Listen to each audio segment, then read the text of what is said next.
Bismillahirrahmanirrahim.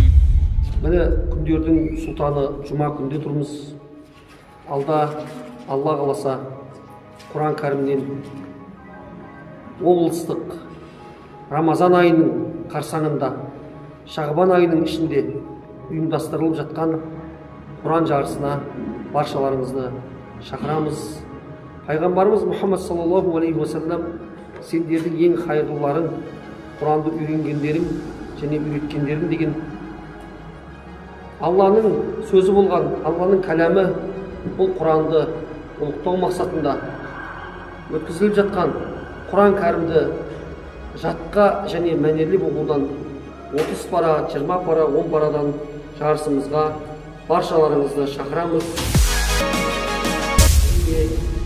Барлық нәрсе өзінің тәртібімен, мынау елімізде жүріп жатқан пандемияның салдарын себебін білеміз.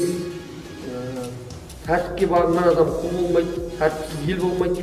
Барлық нәрсе тәртібіменен, өзінің жоғыменен болса, иншалла, ол нәрсе нұр үстіне нұр болады.